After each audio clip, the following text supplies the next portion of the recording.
1 March স্থানীয় শ্বহীদ দিৱস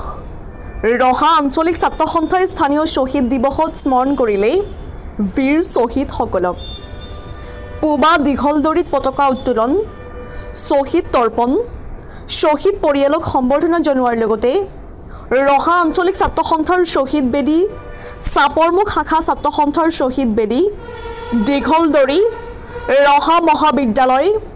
ৰহা উচ্চতৰ মাধ্যমিক বিদ্যালয়ৰ স্থিত শ্বহীদ বেদীত বন্তি প্ৰজ্বলন কৰাৰ পাছত সন্ধ্যা 5 বজাত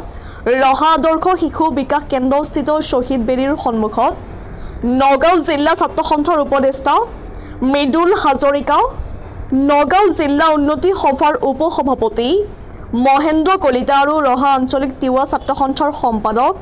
থানেশ্বৰ দেউৰীয়ে বন্তি প্ৰজ্বলন কৰাৰ লগতে বীৰ শ্বহীদসকলৰ পবিত্ৰ স্মৃতিত 1 মিনিট মৌন প্ৰাৰ্থনা আৰু শ্ৰদ্ধাঞ্জলি অৰ্পণ কৰি শ্ৰদ্ধাৰে স্মৰণ কৰে নগাঁও জিলা ছাত্ৰ সন্থাৰ উপসভাপতি সঞ্জয় কুমাৰ কাকতীয়ে ধৰা শ্বহীদ দিৱস উপলক্ষে ৰহা আঞ্চলিক ছাত্ৰ সন্থাৰ সম্পাদক ভাৰত বৰুৱা ৰহা মহাবিদ্যালয় ছাত্ৰ একতা সভাৰ সাধাৰণ সম্পাদক পলজিত মুদৈ প্ৰাক্তন আছু নেতা বিনয় নাথ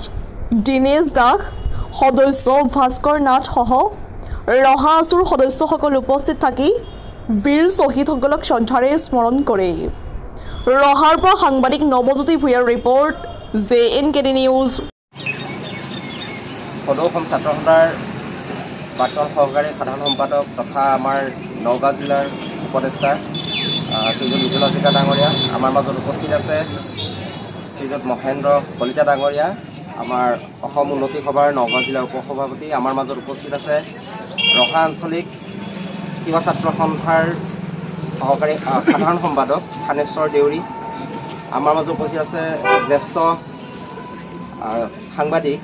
সোহেল খেতান ডাঙৰীয়া আৰু আমাৰ মাজত উপস্থিত আছে ৰহা আঞ্চলিক ছাত্ৰ সন্থাৰ সাধাৰণ সম্পাদক শ্ৰীযুত ভাৰত বৰুৱা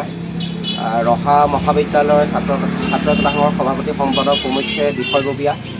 ৰহা উচ্চতৰ মাধ্যমিক বিদ্যালয়ৰ সাধাৰণ সম্পাদক প্ৰমুখ্যে বিষয়ববীয়া সকলোৰে উপস্থিতিত আমি এতিয়া বন্তি প্ৰজ্বলন কৰিবলৈ আগবাঢ়িছোঁ আৰু আমাৰ উপদেষ্টা শ্ৰীযুত মৃদুল হাজৰিকা ডাঙৰীয়া মহেন্দ্ৰ কলিতা ডাঙৰীয়া আৰু থানেশ্বৰ দেউৰী তিনিওকে আগবাঢ়িবৰ কাৰণে অনুৰোধ পানহতি দিয়াৰ সদৌ অসম তথা সদৌ নগাঁও জিলা ৰহা আঞ্চলিক দীঘলদৰী কাকতি গাঁও পুখুৰী আঞ্চলিক শাখা ছাত্ৰ সন্থাৰ উদ্যোগত প্ৰতি বৰ্ষৰে আমি সেইখন এই জন্মক্ষেত্ৰৰ পালনতে অনুষ্ঠিত কৰা হয় আজি তেখেতলোকৰ বিদেশী আত্মাৰ সদ্গতি উপলক্ষে আমি সকলোৱে ভগৱানৰ ওচৰত প্ৰাৰ্থনা জনাই অৰ্পণ কৰোঁ তাৰ আগতে আমি আমাৰ শাখাৰ পৰা এখন আদৰণি জনাওঁ আমাৰ